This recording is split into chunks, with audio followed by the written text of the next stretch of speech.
এই গণ অভ্যুত্থানের পরেও আমরা দেখেছি চাঁদাবাজি অব্যাহত রয়েছে।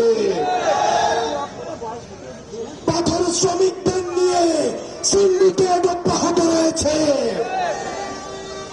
আমরা স্পষ্ট করে বলতে চাই, যারা এই চাঁদাবাজি করছেন, সিন্ডিকেট করছেন, আওয়ামী লীগ গেছে যে পথে, আপনারাও যাবেন সে পথে।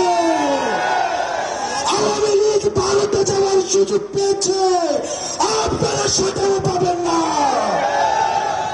প্রিয় পঞ্চগড়বাসী, আপনাদেরকে সাক্ষী রেখে বলছি, যেই প্রশাসন দিয়ে, যেই পুলিশ দিয়ে মধ্যরাতের নির্বাচন হয়েছে, আমি ভার্সেস দামি ইলেকশন হয়েছে, সেই প্রশাসন এবং সেই পুলিশকে সংস্কার না করে আমরা আর কোন নির্বাচন আমরা আপাতত চাচ্ছি না।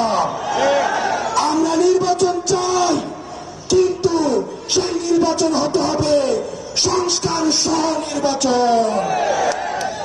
বাংলাদেশের রাজনৈতিক দলগুলোকে বলতে চাই, আপনারা যেভাবে টাইম ফ্রেম দিয়ে নির্বাচন চাচ্ছেন, ঠিক একইভাবে আপনারা বিচার এবং সংস্কারের জন্য টাইম ফ্রেম দিন। আমরা আগামী যে নির্বাচনটি চাই, সেই নির্বাচনটি হতে হবে গণপরিষদের নির্বাচন। আমরা বলছি, গণপরিষদের নির্বাচনের শুধুমাত্র সংবিধান সংস্কারের ম্যান্ডেট রয়েছে। আমাদের এই অভ্যুত্থানে যে নারীরা সামনে নেমে এসেছিল, যে আলেমরা নেমে এসেছিল, মাদ্রাসা শিক্ষার্থীরা নেমে এসেছিল, রিকশাওয়ালা মামারা নেমে এসেছিল, আমাদের সবার স্বীকৃতি প্রয়োজন।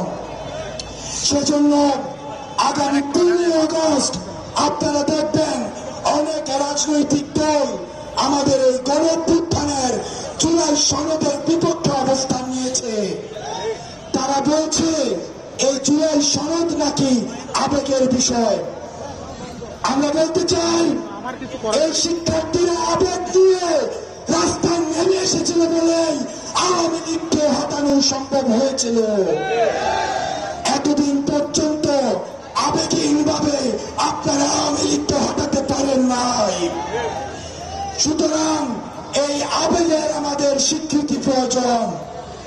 আপনারা 3 আগস্ট যেভাবে গত বছর ঢাকায় গিয়েছেন, আমরা আবারও এই বছরের 3 আগস্ট জুলাই সনদের জন্য আবার আমরা একসাথে ঢাকা মুখে যাত্রা করব।